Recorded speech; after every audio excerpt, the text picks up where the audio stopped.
네, 안녕하세요. 지난주 진짜 파란만장한 한 주였습니다. 1월의 마지막을 향해서 달려가고 있는데요. 총선은 지금 방송 나올 때쯤 75일 정도 남아있는 상황일 테고요. 역시 대한민국 정치권은 총선을 앞두고 하루가 다르게 긴급하게 반응할 것으로 보입니다. 우선 뭐 지난주에 원종건 씨 관련된 일도 있었는데 저는 뭐 그거야 방송에서 많이 보셨을 거니까요. 그건 제가 잘 모르는 영역이기도 하고, 왜냐면 사실 인재 영입에 대한 부분은 항상 어느 정도 리스크를 안고 하는 거기 때문에 뭐 제가 따로 할 말이 없습니다. 그리고 그나마 제가 관심을 갖고 지켜봤던 거는 지난주에도 제가 아마 안철수 대표의 귀국이 미칠 영향에 대해서 이제 분석을 했었는데, 제가 그때 굉장히 긍정적으로 안철수 대표의 귀국 그 첫 모습을 평가했던 것이 공항에 내려가지고 그때까지 안철수 대표의 모습과 많이 달랐던 정치적인 모습을 많이 보였기 때문에 기대한다, 이런 취지로 이야기했었는데, 그렇게 변화해서 긍정적인 평가를 할 부분도 있는 반면에 또 약간 아쉬웠던 행보들은 좀 템포가 많이 급하네요. 네. 안철수 대표가 원래 이 보수 쪽 지지자들한테는 뭐 여러 좋은 평가도 받지만은 너무 뭐 모호하다, 아니면 뜸을 들인다, 뭐 또 나쁘게 표현한 분들은 간을 본다, 이렇게 표현하면서 그런 점을 이제 모호성이나 아니면 우유부단함을 지적받은 적이 많은데, 이번에는 한국에 들어와 가지고 굉장히 신속하게 하나씩 판단들을 내리고 있거든요. 뭐 평소에 그렇게 안 하시던 분인가 그런지 몰라도 너무 모든 게 그 왠지 범퍼 없는, 좀 약간 강하게 부딪히는 모습만 나오는 것 같아 가지고 약간 우려스러운 부분이 있습니다. 자, 가장 먼저 제가 안철수 대표의 최근의 행보를 보면서 놀랐던 지점은 아까 말했던 모호성. 조금 사람들이 기대를 자하는, 안철수라는 사람이 보수 대통합, 중도 보수 대통합에, 아니 야권 연대에 참여할 것이냐, 아니면은 뭐 민주당 정치를 할 것이냐, 아니면 뭐 호남 기반으로 한 정치를 할 것이냐, 이런 모호성이 존재했으면은 정말 많은 사람들이 안철수 대표를 만나기 위해서 노력했을 것이고 정치의 중심에 우뚝 설 수 있는 기회가 있었던 게 지난 한 주라 보는데, 너무 직설적으로 이미 자기의 전략을 노출시켜 버렸죠. 첫째로는 그 오자마자 보수 대통합에는 참여할 생각이 없다는 취지로 이야기했고요. 그 다음에는 그 5.18 묘지를 방문하는 일정을 빨리 잡아가지고 호남 기반의 정치를 다시 한번 해보겠다는 취지를 밝혔고, 김경률 회계사 만나러 간다고 하면서 공정이란 화두를 한번 키워드 삼아보겠다라는 그런 취지를 밝혔거든요.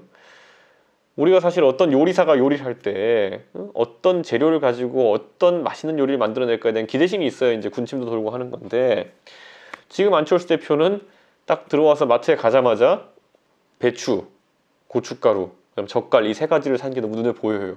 이제 그걸 장바구니에 들고 나오면서 국민들한테 내가 뭐 만들지 한번 맞춰보세요, 이렇게 하고 있는 상황이거든요.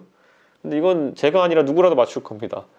예, 그 보수 대통합엔 참여하지 않는, 그러니까 제3지대를 구축하기 위한 노력을 할 것이고요.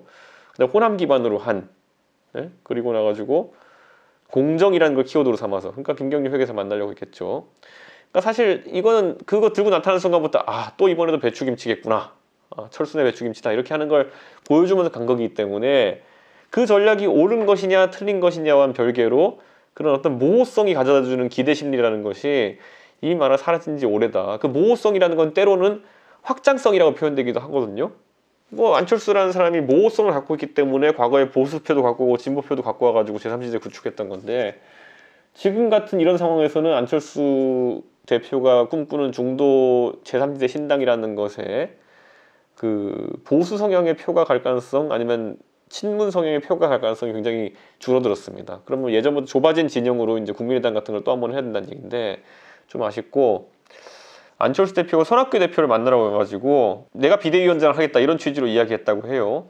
실제로 정확히 무슨 대화를 했는지는 뭐 서로 확인을 해봐야겠지만은, 안철수 대표가 와서 내가 이제 비대위원장을 해야겠으니까 손학규 대표 물러나시오라는 말을 사실상 했을 텐데, 이게 저는 무슨 생각이 들었냐면요, 그 인터넷에 젊은 사람들 많이 하는 게임 중에 이제 그 문명이라는 게임이 있거든요.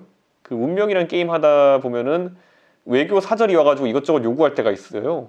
근데 가끔 이제 컴퓨터 게임이 인공지능이 좀 고장나면은 이상한 욕을 막 던집니다, 와가지고. 그래서 인터넷에 이제 간디로 검색해보면 뭐가 나오냐면은, 뭐 금을 순순히 내주면은 뭐 당신을 멸망시키지 않겠다, 이런 식으로 얘기하는 게, 유혈 사태는 발생하지 않을 것입니다, 뭐 이렇게 얘기하는 그런 소위 인터넷 짤방이라는 게 있거든요.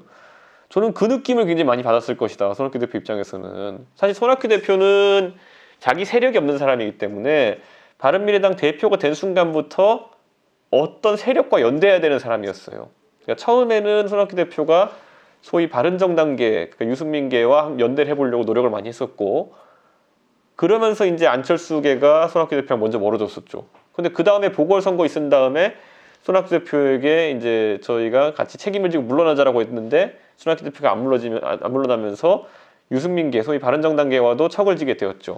그래서 사실 의원 대다수는 호남계 빼놓고는 유승민계 아니면 안철수계인데 손학규 대표는 지지하는 세력이 없는 그런 지휘할 병력이 없는 장수인 상태로 계속 있었던 것이거든요. 그래서 저는 이번에 저희 바른정당계가 이제 새로운 보수당을 만들어 나가면서 결국 손학규 대표는 나중에 안철수 대표가 들어오면은 자기랑 연대를 해야지라는 생각을 가지고 지금까지 당을 운영해 온 것 같은데 안철수 대표는 그럴 생각이 추호도 없었던 거예요. 손학규라는 사람의 존재 자체를 이제 부정했기 때문에 손학규 대표도 강하게 나올 수밖에 없는 상황이 되지 않았나, 저는 그렇게 보는 것이고, 안철수 대표가 제가 아까 말했죠. 만들고 싶은 음식은 배추김치라는 것이 명확해요. 그런데 뭐 정치라는 건 세력이 하는 거기 때문에 안철수 대표가 과연 지금 상황에서 배추김치를 만들겠다 선언했을 때 과거에 국민의당을 같이 했던 인사들이 같이 하게 될 것인가, 저는 굉장히 부정적으로 봅니다. 예전에 새정치민주연합이라는 걸 민주당이랑 같이 할 때는 김한길 그 당시 대표가 안철수 대표랑 짝짝꿍이 돼가지고 그런 어떤 전략 같은 걸 많이 수립했을 텐데, 나중에 국민의당을 만들 때는 국민의당을 만든 데까지는 김한길 대표가 같이 했지만은 그 다음에 어디서 틀어졌냐면은, 자, 국민의당을 만들었으니까 민주당과 선거 연대를 해가지고 새누리당과 싸우자라고 하는 그런 어떤 지점에서 이견이 있어가지고 김한길 대표랑도 이제 헤어졌던 거거든요. 그러니까 안철수 대표가 하는 판단들이 결국에는 지금 과연 그 과거 국민의당을 했던 사람들 주류의 의사가 반영된 이야기냐, 무슨 말이냐면은 안철수 대표가 지금 오늘 당장 이제 1월 말인데, 지난번엔 1월 중순부터 시작해서 2월 중순에 국민의당을 창당했거든요. 지금 내일부터 빠르게 달리면은 2월 한 말쯤 돼가지고 새로운 신당이 나올 텐데, 신당을 창당하겠다고 나섰을 때 과연 사람들이 도와주겠느냐. 안철수 대표가 대중적으로 인기 있는 정치인인 건 맞지만은 당을 만들려 그러면요, 뭐 돈도 필요한 돈이야 뭐 어느 정도 있을 거라 보고 5,000명의 당원을 만들어야 돼요. 그것도 그냥 서울에서 5,000명이 아니라 1,000명씩 5개 시도에서 시도당을 창당해야지 그 다음에 이제 중앙당을 창당할 수 있거든요. 이게 생각보다 지금 안철수 대표가 쉬운 일이 아닐 겁니다. 이게 해보면요, 서울은 인구가 1,000만이기 때문에 그 중에 당원 1,000명 모으는 거 생각보다 어렵지 않아요. 경기도도 그래요. 거기는 금방 모아요. 그런데 예를 들어 인구가 한 300만 되는 부산에서, 인천에서 1,000명을 모으려고 하면은 당장 쉽지 않을 수 있습니다. 그러면 애초에 시도당 창당 자체가 안 되면은 중앙당 창당할 수가 없거든요. 그래서 안철수 대표가 그런 조직력이 과거에 비해서 약해진 상황 속에서, 과거에는 이제 국민의당에 있었던 구 호남계 의원들이 당 다 만들어준 거죠. 사실상 그쪽에서 조직 동원을 많이 해줬을 텐데, 그 조직이 없는 상황에서 안철수 대표가 창당에 실패하기라도 한다면, 혹시 이 길을 가다가 여러 가지 이유로 창당에 물리적으로 실패하게 된다면은 이건 대선 주자로서 완전 망신입니다. 그렇기 때문에 이 길을 가긴 굉장히 어려울 것이다라는 생각을 하고요. 기본적으로 저도 이제 당을 같이 했으니까 우리 바른미래당에 과거에 있었던 그 안철수계 인사들과 이제 자주 소통을 하는데, 그분들의 의견을 들어보면은 과거에 안철수 대표가 이제 대선 주자로서 굉장히 인기가 있었고 영향력이 있었으니까 본인들도 나를 믿고 한번 기호 3번으로 출마해 주십시오라는 말을 총선 전에 듣고 거기에 따라줬지만은, 그때 너무나도 어렵게 해서 4년 동안 국민의당이라는 걸 하고 바른미래당을 하고 이랬던 기억이 있는데, 지금 과연 우리한테 안철수 대표가 별다른 그간 소통도 없이 갑자기 와가지고 제가 이번에 또 당을 새로 하려고 합니다, 저와 함께 해주십시오라고 했을 때 그걸 도와줄까? 저는 굉장히 회의적으로 약간 봅니다. 지금 시점에서 우리가 볼 수 있는 유력한 지점은, 안철수 대표가 뭐 창당 준비위원회까지는 그냥 신고만 하면 돼요. 발기인 200명인가요? 그것만 있으면 신고만 하면 되거든요. 그래서 굉장히 빠른 시간 내에 창당 준비위를 등록할 것 같다. 창당 준비를 등록하면은, 예전에 안철수 대표가 새정치연합이라는 창당 준비위원회를 갖고 있었거든요. 그걸 가지고 민주당이랑 그 당시에 1대1 합당 제의를 해가지고 합당을 하게 되죠, 김한길 대표랑. 그래서 그 당시에 새정치민주연합이라는 게 탄생하게 되는데, 새정치 그리고 민주 해서 연합 이렇게 해서 생기는 건데, 이번에도 저는 안철수 대표가 총선에 들어가는, 왜냐하면 창준이 상태로는 기호도 안 나오고 선거를 치를 수 있는 방법이 없어요. 그렇기 때문에 안철수 대표가 총선을 패싱할 것이 아니라면은 어쩔 수 없이 창준이 정도 단계의 것을 들고 다른 세력과 통합을 하는 수밖에 없다. 연대도 안 돼요, 이거는. 예, 통합을 하는 수밖에 없다. 그게 이제 경우의 수거든요. 제가 항상 얘기하잖아요. 쟤는 정치평론을 하는 그 지향점이나 방법이라는 것이 그 사람이 그렇게 행동할 것이다를 맞추는 것보다는 이렇게 하는 것이 최고의 전략이다라는 걸 제가 항상 예측하려고 하는데 그게 사실 의미가 있죠. 저 스스로에도 공부도 되고 이번에 안철수 대표의 최적화 그나마 지금 상황에서 전략이라는 것은 창당준비위원회를 빠르게 설립해가지고 그걸 바탕으로 기존 정당 하나랑 통합을 하는 수밖에 없어요. 그렇게 하지 않으면 본인과 본인의 측근들이 선거에 나갈 수 있는 방법이 거의 없거든요. 안 그러면 무소속 연대해야 되는데 지금 무소속 연대가 얼마나 파괴력이 있겠습니까? 대한민국에서 무소속 연대가 파괴력이 있었던 마지막 선거는 18대 총선 때 친박 무소속 연대 뭐 이런 정도거든요. 근데 그 정도 위치에 박근혜 대통령이 그 당시 인기에 안철수 대표가 지금 접근해 있다 보기 어렵기 때문에 저는 어쩔 수 없이 창준이 가지고 통합협상에 나설 것이다 이렇게 생각하는데 잘 보면은 어차피 자유한국당과 안철수 대표가 통합을 하는 시나리오는 나오지 않을 것이다. 저는 이렇게 봐요. 지금까지 워딩으로 보면은. 그렇다면은 가장 그래도 서로 쌓이고 아쉬운 점이 뭐 있었던 건 있지만은 저희 새로운 보수당이랑 통합의 시도를 할 가능성이 그나마 현실적으로 구현 가능한 시나리오다. 저는 이렇게 보는데 그렇게 됐을 때는 중도 보수 또는 야권 대통합의 지형 자체가 완전히 새롭게 짜일 수 있는 거죠. 그러니까 안철수와 유승민이 다시 한번 안철수 유승민 연대를 구축해가지고 중도의 표를 상당히 끌어올 수 있는 지점에서 이번 선거에 나서게 되고 그거는 이제 합당의 형식으로밖에 할 수가 없겠죠. 하면은 통합의 형식밖에. 그 다음에 그 중도가 가미된 약간 개혁보수 중도보수 성향의 덩어리가 자유한국당이랑은 선거를 앞두고 후보 단일화 같은 연대를 하게 된다면은 사실 이게 이제 야권 입장에서는 어쨌든 반문 연대의 성격을 봤을 때 가장 표의 확장력이 높은 지점이거든요. 안철수 유승민 연대가 중도적인 표심을 어느 정도 공략하고 그 자유한국당의 덩어리가 전통적 보수 민심을 가져온다면은 그래서 그 후보 단일화를 통해 연합 공천을 한다면은 그러면은 아마 좀 확장성 있는 보수 연대가 나올지 않을까 생각하는데 제가 이런 말씀을 드리는 이유는 제가 항상 말씀드린 최적화 전략에 있어서 이걸 이야기하는 거고요. 근데 제가 현실적으로 안철수 대표를 저도 많이 겪어보면서 느낀 바로는 그렇게 할 것 같지는 않아요. 예. 본인이 생각이 좀 확고하면은 그 방향 밀고 나가려고 하는 타입인데 안철수 대표가 가족들의 영향을 많이 받는 것 같기도 하고 정치하면서 여러 조언자들의 영향을 받는 것 같은데 그 조언자가 누군지 전 대충 감이 가지만은 누구라고 지목하진 않겠습니다만은 이런 상황에서 안철수 대표는 항상 제3의 길 또는 독자 노선 그리고 최대한 보수와는 거리를 두는 방향으로 판단들을 해왔거든요. 그러니까 전통적 보수와는.